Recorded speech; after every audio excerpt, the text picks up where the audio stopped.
नमस्कार मित्रों। मैं रोहित मिश्रा आपके अपने परिवार ट्राई स्टार में स्वागत करता हूं। आशा करता हूं आप सभी लोग बहुत ही अच्छे होंगे और अपनी एक बेहतरीन तैयारी भी कर रहे होंगे।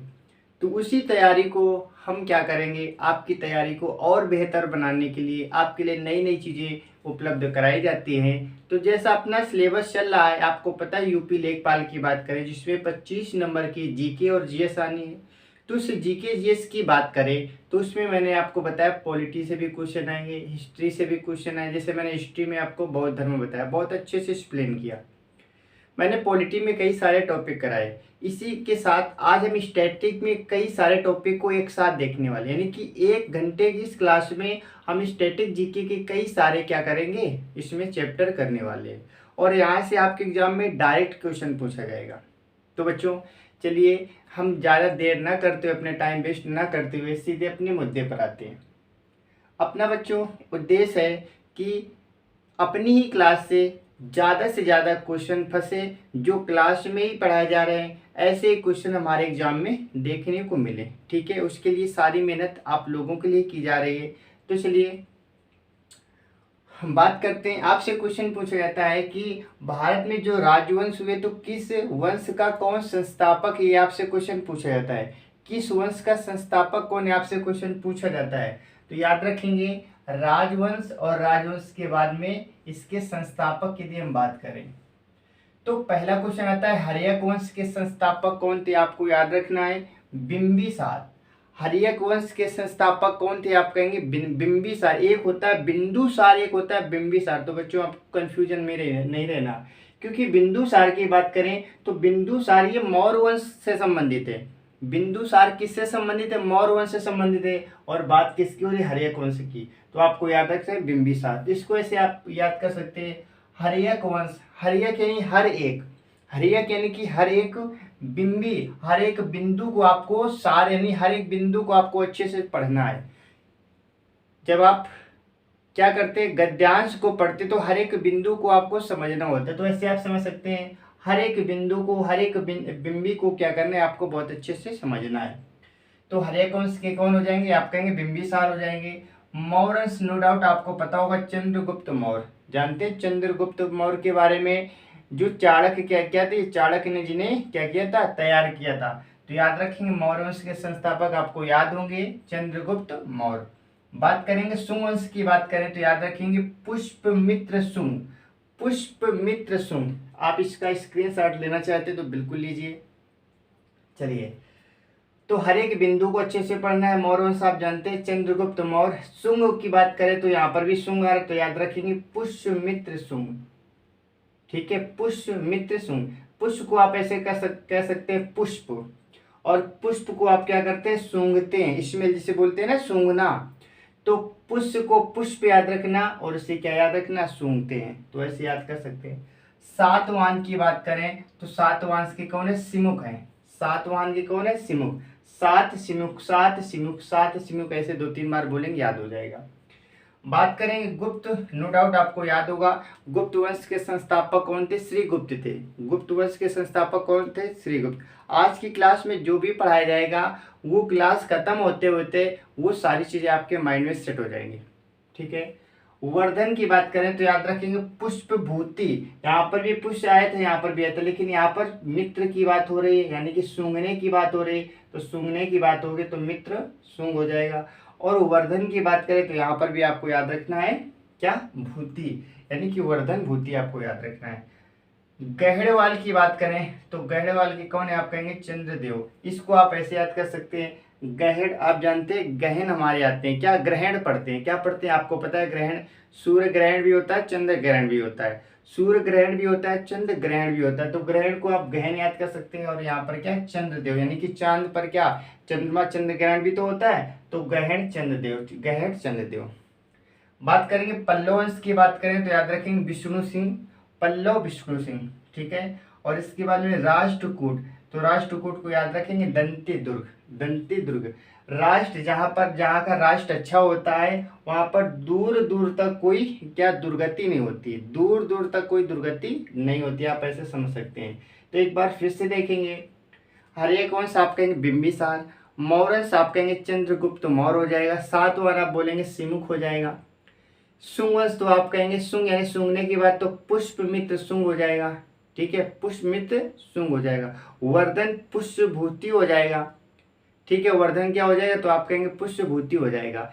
और ग्रहण किस में लगा, चंद्र में, तो ग्रहण वाल किसका हो जाएगा तो आप कहेंगे चंद्रदेव का हो जाएगा। ये सारे पॉइंट आपको याद रखने हैं। ठीक है, पल्लव विष्णु हो जाएंगे, राष्ट्रकूट दूर दूर तक दुर्गति नहीं होगी। तो ये राजवंश और संस्थापक इसके मैंने आपको अच्छे से बताए, उम्मीद है आपको समझ आ गए होंगे। बात करेंगे भारतीय शासक हमारे कुछ हैं और इनकी उपाधियां। किस शासक को कौन सी उपाधि दी गई, आपसे क्वेश्चन आता है, बताइए अमित्रघात किसे कहते हैं। किस भारतीय शासक को अमित्रघात कहते हैं तो आपको नहीं पता है, तो वो सारी चीजें मैंने एक साथ आपको लिखी। जैसे विक्रमादित्य किसे कहते हैं, आप कभी चंद्रगुप्त फर्स्ट में लगाते हैं, कभी सेकंड में लगाते हैं, तो वो चीजें हम आज समझने वाले हैं। तो बिंदुसार की बात करें, बिंदुसार को बच्चों याद रखेंगे अमित्रघात कहते हैं। ये बिंदुसार किस वंश से संबंधित है, आप कहेंगे ये हरेक उससे चंद्रगुप्त मौर्य जिससे आते हैं मौर्य वंश से संबंधित है। तो बिंदुसार की बात करें मौर्य वंश से संबंधित है और इससे अमित्रघात कहा जाता है। अमित्रघात का मतलब क्या होता है, अमित्रघात का मतलब होता है दुश्मनों का क्या, दुश्मनों का घातक। ठीक है, दुश्मनों का। तो याद रखेंगे बिंदुसार को क्या बोलते हैं, अमित्रघात बोलते हैं। क्या बोलते हैं, आप कहेंगे अमित्रघात बोलते हैं। अशोक की बात करें तो अशोक को आप जानते हैं प्रियदर्शी भी कहते हैं, अशोक को प्रियदर्शी बोलते हैं। और साथ ही साथ इसे बोलते हैं देव नाम पी बोलते हैं, क्या देव नाम प्रीश को बोलते हैं। तो अशोक की बात करें इसे प्रियदर्शी बोलते हैं, साथ ही साथ देव नाम प्रेश को बोलते हैं। बात करेंगे समुद्रगुप्त की, तो समुद्रगुप्त को क्या बोलते हैं, कृतांत परशु बोलते हैं। समुद्र को परशु बोलते हैं, समुद्र को परशु। आप इसको ऐसे समझ सकते हैं, समुद्र में क्या गिर गया तो आप कहेंगे परसा गिर गया, यानी फरसा आप जानते हैं। समुद्र में क्या गिरे तो आप कहेंगे, या पशु भी आप कह सकते हैं, समुद्र में कौन गिर गया, पशु गिर गया, तो पशु परशु हो जाएगा, पशु परशु हो जाएगा। चंद्रगुप्त फर्स्ट की बात करें तो इनको क्या बोलते हैं, महाराजा धीराज बोलते हैं। महाराजा धीराज किसे बोलते हैं, चंद्रगुप्त फर्स्ट को बोलते हैं। चंद्रगुप्त प्रथम को बोलते हैं महाराजा धीराज। और चंद्रगुप्त सेकंड की बात करें इनको बोलते हैं विक्रमादित्य। क्या बोलते हैं, विक्रमादित्य बोलते हैं। फर्स्ट को महाराजा धीराज बोलते हैं और सेकंड को क्या बोलते हैं तो आप कहेंगे सेकंड को बोलते हैं क्या, विक्रमादित्य। हर्षवर्धन की बात करें इनको शिलादित्य कहा जाता है क्योंकि इन्होंने कई शिलाएं बनाई। ठीक है, शिलादित्य बोलते हैं। तो शिलादित्य किसे बोलते हैं, आप बोलेंगे हर्षवर्धन को। कनिष्क की बात करें, कनिष्क को देवपुत्र बोलते हैं। क्या बोलते हैं, कनिष्क को देवपुत्र बोलते हैं। एक बार फिर से, बिंदुसार को अमित्रघात बोलते हैं, अशोक को देवनामप्री प्रियदर्शी बोलते हैं, समुद्रगुप्त की बात करें कृतांत परशु बोलते हैं, चंद्रगुप्त फर्स्ट की बात करें महाराजा धीराज, सेकंड की बात करें विक्रमादित्य, हर्षवर्धन की बात करेंगे शिलादित्य और कनिष्क की बात करेंगे तो आप कहेंगे देवपुत्र बोलते हैं। ठीक है, तो ये सारे पॉइंट आपको क्या करने हैं, ये सारे पॉइंट आपको याद रखने हैं। ठीक है, आशा करता हूँ बच्चे ये आपको ये सारे पॉइंट क्लियर हो गए होंगे। ठीक है, चलिए अब हम बात कर लेते हैं नेक्स्ट पॉइंट की। अगला हमारे पास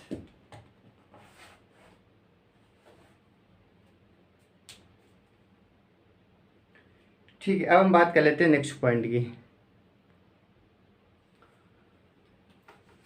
ये सारे आपके एग्जाम में पूछे जाते हैं और ऐसा कोई एग्जाम नहीं जहाँ पर यहाँ से क्वेश्चन ना पूछे जाए बच्चों। स्टैटिक जीके में क्वेश्चन यहाँ से पूछे ही पूछे जाते हैं, तो आपको याद करना है। ठीक है, इसमें आपको वही टॉपिक पढ़ाए जाते हैं जो सबसे महत्वपूर्ण होते हैं। ठीक है, जो सबसे महत्वपूर्ण टॉपिक होते हैं उन्हीं टॉपिक को यहाँ पर डिस्कस किया जाता है। ठीक है, फालतू की कोई भी चीज़ आपको नहीं पढ़ाई जाती है। ठीक है, चलिए अब हम बात करेंगे नेक्स्ट पॉइंट की, हम बात कर लेते हैं। अब आपसे ये भी पूछा जाता है, दर्शन और संस्थापक भी आपसे पूछा जाता है। दर्शन के संस्थापक भी आपसे पूछा जाता है, संस्थापक। ठीक है, इसे थोड़ा दूर लिखेंगे, दर्शन और संस्थापक आपसे पूछा जाता है। जैसे योग दर्शन हुआ, इनके संस्थापक कौन है। ठीक है, ये आपसे क्वेश्चन पूछा जाता है, तो याद रखेंगे न्याय दर्शन, सांख्य दर्शन। पहला आता है न्याय दर्शन, न्याय के बाद में आता है सांख्य दर्शन, सांख्य के बाद बात करेंगे मीमांसा और योग दर्शन, मीमांसा, इसके बाद में योग दर्शन, योग दर्शन के बाद में बात करें हम, ठीक है, वैशेषिक दर्शन, वैशेषिक दर्शन, वैशेषिक दर्शन, ये आपसे क्वेश्चन पूछा जाता है। तो न्याय याद रखेंगे महर्षि गौतम, न्याय में आपको याद रखना है महर्षि गौतम, गौतम। सांख्य की हम बात करेंगे तो सांख्य में आपको याद रखना है क्या, कपिल, कपिल, ठीक है, महर्षि कपिल, महर्षि कपिल,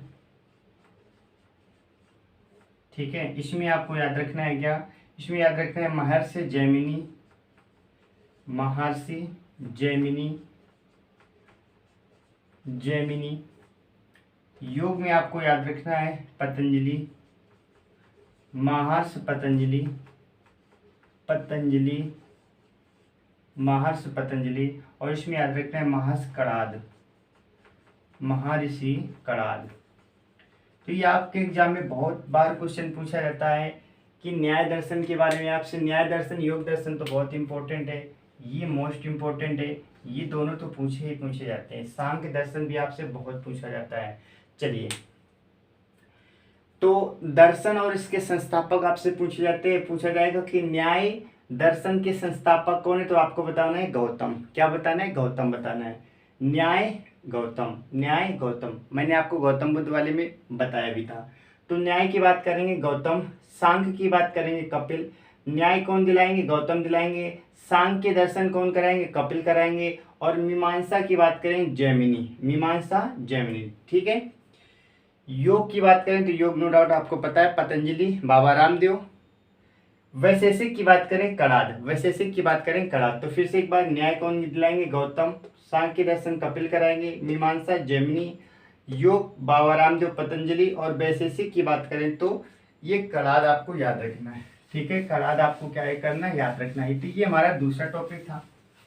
इसके बाद में बात करेंगे हम नेक्स्ट टॉपिक की, ठीक है। 2 टॉपिक मैंने आपको करा दिए और उम्मीद है आपको समझ भी आ गए होंगे दोनों टॉपिक। और ये आपसे बहुत क्वेश्चन पूछे जाते हैं एग्जाम में, ठीक है। चलिए, अब हम बात कर लेते हैं। अगला हमारे पास टॉपिक है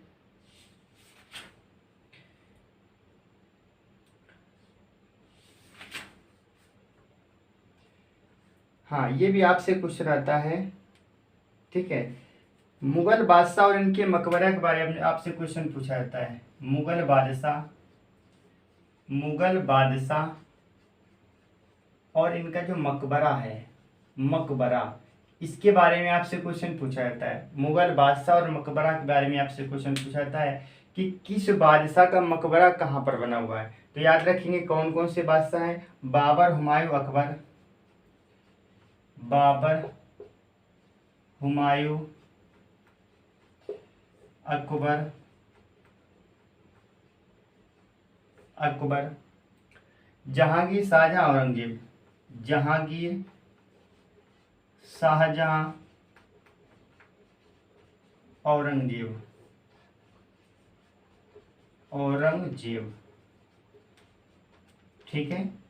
यानी कि बाबर का बेटा आया, हुमायूं इनका बेटा, अकबर इनका बेटा, जहांगीर इनका बेटा, शाहजहां इनका बेटा, क्या, औरंगजेब। तो क्वेश्चन आता है कि बाबर का बताइए मकबरा कहाँ पर, हुमायूं का कहाँ पर है, अकबर का कहाँ पर। ये सारे क्वेश्चन आपसे पूछे जाते हैं। तो याद रखेंगे, बाबर की बात करें तो ये कहाँ पर है, काबुल में है। बाबर की बात करेंगे तो आपका आंसर आना चाहिए काबुल, बहुत पूछा जाता है। हुमायूं की बात करें तो इसका कहाँ पर है, तो आप कहेंगे दिल्ली में है, ठीक है। अकबर की बात करें तो आप कहेंगे अकबर का सिकंदरा में है, आगरा के सिकंदरा में, ठीक है। आगरा, फिर आपको याद रखना है सिकंदरा में। तो इसका सिकंदरा ऑप्शन जरूर पूछा जाता है, सिकंदरा में लिखा होगा तो आपको याद रखना है, ठीक है। लाहौर में, जहांगीर का कहाँ पर है, तो आप कहेंगे लाहौर में। लाहौर वर्तमान में आप कहेंगे पाकिस्तान में है। शाहजहां की बात करें तो इसे आगरा में। और बात करते हैं औरंगजेब की बात करेंगे तो औरंगाबाद में, औरंगाबाद। औरंगाबाद कहाँ पड़ता है, आप कहेंगे दौलताबाद में। कहाँ पर, दौलताबाद में, दौलताबाद में। तो चलिए एक बार याद करने का हम प्रयास करते हैं, आपसे क्वेश्चन बहुत पूछा जाता है। बताइए बाबर का मकबरा कहाँ पर, आप कहेंगे काबुल में। हुमायूं का दिल्ली में, अकबर का आगरा में, जहांगीर का लाहौर में, और शाहजहां का आगरा में। साथ ही साथ औरंगजेब का कहाँ पर है, आप कहेंगे औरंगाबाद में। तो याद रखेंगे बाबर काबुल, हुमायूं दिल्ली, अकबर आगरा, जहांगीर का लाहौर में, शाहजहां का आगरा में, और औरंगजेब की बात करेंगे तो औरंगाबाद में। कहाँ पर? औरंगाबाद में, याद रखेंगे। ठीक है। अब यहीं पर शेरशाह सूरी का भी आप याद रखना। शेरशाह सूरी का कहाँ पर है? तो आप कहेंगे सासाराम बिहार में है। शेरशाह सूरी की बात करें तो आप कहेंगे शेरशाह सूरी का कहाँ पर है? तो आप कहेंगे शेरशाह सूरी का सासाराम में है। ठीक है, सासाराम में है। और सासाराम कहाँ पड़ता है? तो आप कहेंगे ये पड़ता है हमारा कहाँ पर? तो आप कहेंगे सासाराम पड़ता है बिहार में। ठीक है। चलिए अब हम बात करते हैं जो हमारे सिख गुरु हुए। सिख गुरु के बारे में आपको पता होना चाहिए, आपसे क्वेश्चन पूछ लेता है। नवे सिख गुरु कौन थे?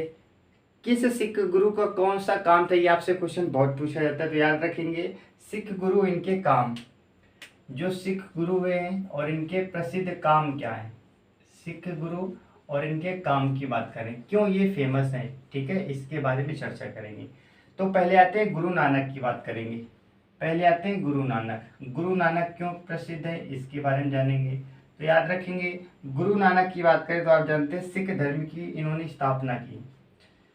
सिख धर्म की स्थापना, धर्म की स्थापना, तो सिख धर्म की स्थापना किसने की? तो आप कहेंगे गुरु नानक देव। दूसरे गुरु हमारे आते हैं गुरु अंगद। दूसरे आते हैं गुरु अंगद।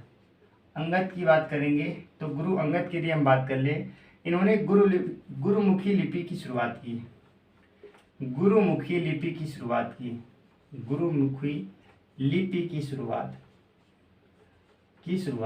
ये सारे क्वेश्चन आपके एग्जाम में पूछे जाते हैं। ठीक है, शुरुआत। इसके बाद में हम बात करेंगे गुरु रामदास। गुरु रामदास, गुरु रामदास की बात करेंगे। तो गुरु रामदास की यदि हम बात करें, ये किस लिए? अमृतसर की इन्होंने स्थापना की थी। अमृतसर नगर की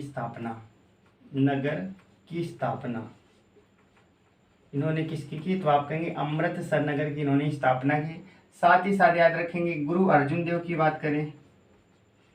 गुरु अर्जुन देव की बात करें, गुरु अर्जुन देव की बात करें तो याद रखेंगे आदि ग्रंथ का संकलन, आदि ग्रंथ जो था उसका संकलन किया। आदि ग्रंथ का संकलन किसने किया? तो आप कहेंगे किया था किसने? गुरु अर्जुन देव ने। बात करेंगे अर्जुन देव ने और क्या किया? स्वर्ण मंदिर का भी इन्होंने निर्माण कराया। साथ ही साथ दूसरा काम किया स्वर्ण मंदिर, जो कि अमृतसर में है, स्वर्ण मंदिर का निर्माण। तो आपसे क्वेश्चन पूछा जाता है कि बताइए स्वर्ण मंदिर किसने बनवाया? तो आप कहेंगे गुरु अर्जुन देव ने। ठीक है। लास्ट आते हैं गुरु गोविंद सिंह। गुरु गोविंद सिंह की बात कर लेते हैं। गोविंद सिंह की बात कर लेते हैं हम। गुरु गोविंद सिंह की यदि हम बात करें तो याद रखें खालसा पंथ की स्थापना की। खालसा पंथ की स्थापना। तो आपसे क्वेश्चन आता है खालसा पंथ की स्थापना किस सिख गुरु ने की? तो आप कहेंगे गुरु गोविंद सिंह। तो याद रखेंगे गुरु नानक क्या करते हैं? ये सिख धर्म की स्थापना करते हैं। अंगद की बात करें, इन्होंने गुरुमुखी लिपि दी। बात करेंगे रामदास की, तो इन्होंने अमृतसर जो है उसकी स्थापना की।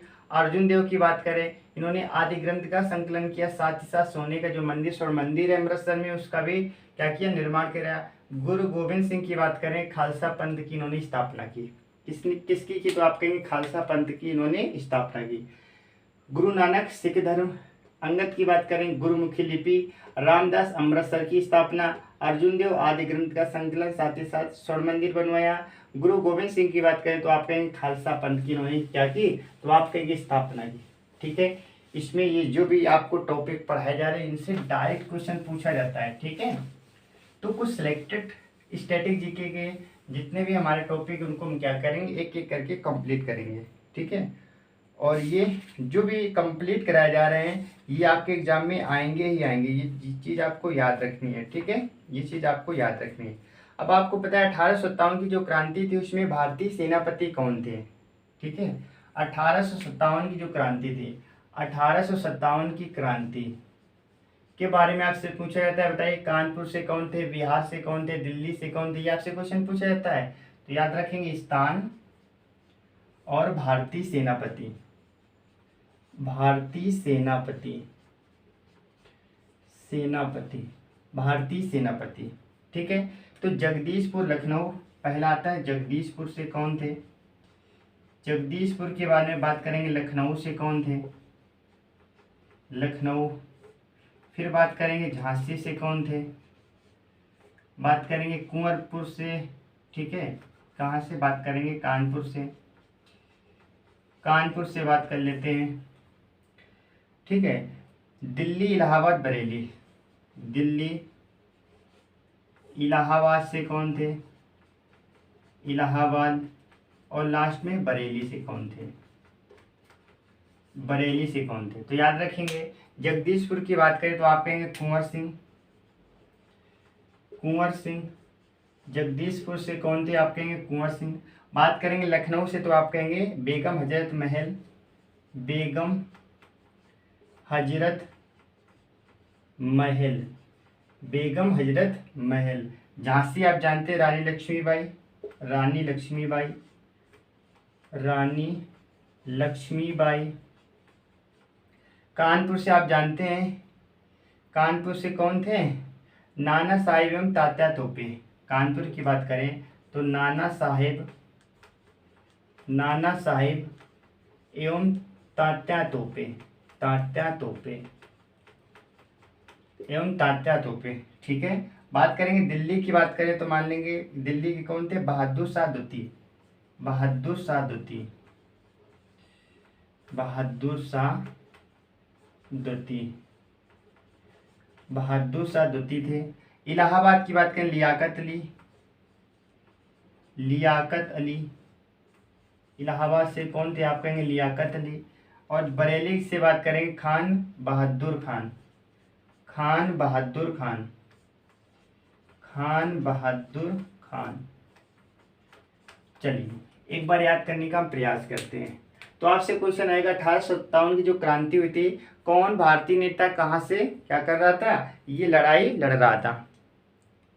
तो याद रखेंगे, बात करेंगे हम जगदीशपुर से, तो जगदीशपुर से कौन थे, आप कहेंगे कुंवर सिंह, जगदीशपुर से कुंवर सिंह थे। लखनऊ से बात करेंगे तो बेगम हजरत महल। झांसी आप जानते हैं रानी लक्ष्मीबाई। कानपुर से याद रखेंगे दो लोग थे, तात्या तोपे थे और साथ ही साथ नाना साहेब थे। बात करेंगे दिल्ली से बहादुर शाह द्वितीय था, मुगल शासक जिसे बोलेंगे। इलाहाबाद की बात करें लियाकत अली। और बरेली की बात करें तो खान बहादुर खान, खान बहादुर खान। ये पॉइंट आपको याद रखने हैं, ठीक है। ये सारी चीज़ें आपसे क्वेश्चन में पूछी जाती हैं, सारी चीज़ें आपसे क्वेश्चन में पूछी जाएंगी और आप आसानी से इसका आंसर दे सकते हैं, ठीक है।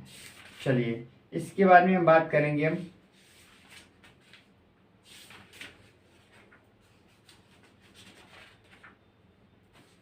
कुछ हमारे पास महत्वपूर्ण संगठन है और उनकी क्या करना है, संगठन और संस्थापक। याद रखेंगे, महत्वपूर्ण संगठन और संस्थापक, संगठन, ठीक है, संगठन और संस्थापक, संगठन व संस्थापक, थोड़ा दूर लिखेंगे, संस्थापक।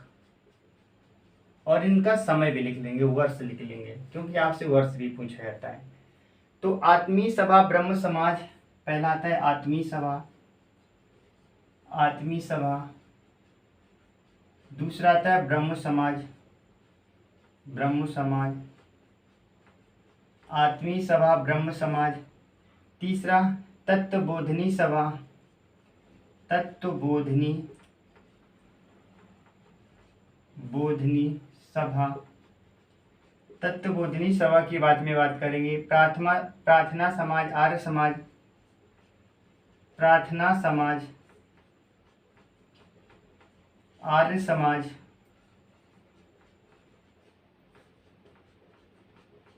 आर्य समाज। इसके बाद में सत्यशोधक समाज, सत्यशोधक समाज, ठीक है। चलिए इतने पहले देख लेते हैं। तो आपसे पूछा जाएगा आत्मीय समाज, आत्मीय सभा जो इसकी संस्थापक इसके कौन थे, याद रखेंगे राजा राम मोहन राय, राजा राम मोहन राय, राजा राम मोहन राय, ठीक है। बात करेंगे ब्रह्म समाज की, तो आप अच्छे से जानते हैं ब्रह्म समाज के राजा राम मोहन राय हैं, राजा राम मोहन राय, राजा राम मोहन राय, राजा राम मोहन राय। ठीक है। अच्छा, इसके बाद में ब्रह्म समाज के बाद में तत्वबोधिनी सभा, तत्वबोधिनी सभा की बात करें देवेंद्रनाथ टैगोर, देवेंद्र नाथ टैगोर, देवेंद्रनाथ टैगोर। ठीक है, देवेंद्रनाथ टैगोर। प्रार्थना की बात करें, प्रार्थना समाज, तो आप कहेंगे आत्माराम पांडुरंग, डॉक्टर आत्माराम पांडुरंग, पांडुरंग। इसके बाद में आर्य समाज, तो आप जानते हैं स्वामी दयानंद सरस्वती, स्वामी दयानंद सरस्वती। और बात करेंगे सत्य शोधक समाज की बात करेंगे, तो आप कहेंगे ज्योतिबा फूले, ज्योतिबा फूले। ठीक है, चलिए सन याद रखना, सन बहुत कम पूछे जाते हैं, इसकी हम बात कर लेते हैं। तो आपसे क्वेश्चन पूछा जाएगा ब्रह्म समाज और आत्मी समाज की स्थापना किसने की, याद रखेंगे राजा राम मोहन राय ने। तो राजा राम मोहन राय ने ब्रह्म समाज की स्थापना की, साथ ही साथ आत्मी सभा की भी इन्होंने स्थापना की। बात करेंगे हम तत्वबोधिनी समाज की, बात करेंगे देवेंद्रनाथ टैगोर, आपको याद रखना है तत्वबोधिनी समाज, तो आप कहेंगे देवेंद्रनाथ टैगोर, तत्वबोधिनी देवेंद्रनाथ टैगोर। प्रार्थना की बात करेंगे तो प्रार्थना के कौन है, आप कहेंगे डॉक्टर आत्माराम पांडुरंग। इसे आप ऐसे समझ सकते हैं, प्रार्थना जब आप ईश्वर से प्रार्थना करते हैं या आप स्कूल में प्रार्थना करते थे तो आत्मा से की जाती है, यानी कि जब ईश्वर से हम क्या करते हैं, प्रार्थना करते हैं तो सच्चे दिल से करते हैं, आत्मा से करते हैं। तो आप समझ सकते हैं आत्मा राम, राम से क्या करना है, प्रार्थना करना, तो आत्मा से करते हैं। आर्य समाज, आप नो डाउट याद होगा आपको दयानंद सरस्वती। आर्य समाज की कौन थे, दयानंद सरस्वती। और सत्य शोधक समाज की बात करेंगे ज्योतिबा फूले। जब हमारा समाज सत्य के मार्ग में चलेगा तो क्या होगा, फलेगा फूलेगा, ऐसे आप याद समझ सकते हैं। ठीक है, इसके बाद में और हम बात कर लेते हैं, दो चार और देख लेंगे। ठीक है, दो चार हम और देख लेते हैं, जिससे हमसे और भी पूछा जाता है रामकृष्ण मिशन के बारे में आपसे पूछा जाता है, रामकृष्ण मिशन, रामकृष्ण मिशन के बारे में आपसे क्वेश्चन पूछा जाता है। तो याद रखेंगे ये कौन थे, तो आप कहेंगे ये स्वामी विवेकानंद, स्वामी विवेकानंद, स्वामी विवेकानंद। इसके बाद में हम बात करेंगे फॉरवर्ड ब्लॉक, आपसे पूछा जाता है सुभाष चंद्र बोस, फॉरवर्ड ब्लॉक सुभाष चंद्र बोस, सुभाष चंद्र बोस, सुभाष चंद्र बोस। ठीक है, स्वराज पार्टी मोतीलाल नेहरू, स्वराज पार्टी की स्थापना किसने की, पार्टी, तो आप कहेंगे स्वराज पार्टी की मोतीलाल नेहरू। ठीक है, मोतीलाल नेहरू, मोतीलाल नेहरू। स्वराज पार्टी की बात करें तो आप कहेंगे मोतीलाल नेहरू। इसके बाद में home rule league, home rule league, तो आप जानते हैं एनी बेसेंट ने। ठीक है, एनी बेसेंट ने, एनी बेसेंट। साथ ही साथ कौन थे, वह तिलक भी थे, तिलक जी भी इनके साथ में थे। बात करेंगे आदि ब्रह्म समाज। ठीक, ये हो गया। भारत संघ की बात करेंगे, भारत संघ आपसे पूछ लेते हैं, भारत संघ, भारत संघ की बात करेंगे तो याद रखेंगे सुरेंद्र नाथ बनर्जी, सुरेंद्र नाथ बनर्जी, सुरेंद्र नाथ बनर्जी। ठीक है, तो देखेंगे आप कहेंगे Ramakrishna mission Swami Vivekananda. Forward block आपसे क्वेश्चन बहुत पूछा जाता है, तो आप कहेंगे Subhash Chandra Bose. Swaraj party Motilal Nehru. Home rule league, तो आप कहेंगे एनी बेसेंट व तिलक जी। भारत संघ की बात करेंगे, आप कहेंगे सुरेंद्र नाथ बनर्जी। कौन, सुरेंद्र नाथ बनर्जी। इसके बाद हम देख लेंगे नेक्स्ट मुस्लिम लीग की स्थापना किसने की, मुस्लिम लीग, मुस्लिम लीग। ठीक है, मुस्लिम लीग के बाद में खिलाफत आंदोलन, खिलाफत आंदोलन। मुस्लिम लीग की बात करें तो आप कहेंगे आगा खां एवं सलीम उल्लाह खां। आगा खां, आगा खां एवं सलीम उल्लाह खां। ठीक है, चलिए। और अली बंधु, इसकी याद रखेंगे, अली बंधु। तो देखिए, मुस्लिम लीग की स्थापना आगा खां ने की, साथ साथ कौन थे? सलीम उल्लाह खां भी थे। बात करें खिलाफत आंदोलन तो आप कहेंगे अली बंधु। खिलाफत आंदोलन की बात करें तो आप कहेंगे अली बंधु। ठीक है, तो आज की क्लास यहीं तक रखेंगे। इसी में ऐसे इम्पोर्टेंट टॉपिक हम आपके लिए और भी लाएंगे। ठीक है, तो स्टैटिक जीके भी साथ साथ चलेगी। क्लास कैसी लगी आप कमेंट करके ज़रूर बताइए बच्चों। क्लास में बहुत मेहनत पड़ती है। अब इस मेहनत का आपसे एक ही चीज़ आपसे मांगी जाती है बच्चों, ज़्यादा से ज़्यादा इसे शेयर कीजिए, सब्सक्राइब कीजिए और लाइक कीजिए, साथ ही साथ कमेंट। यदि आपका कोई सुझाव है तो आप कमेंट भी दे सकते हैं। ठीक है, चलिए इन्हीं शब्दों के साथ में वाणी को विराम दूंगा। Okay, bye bye, take care, जय हिंद, जय भारत।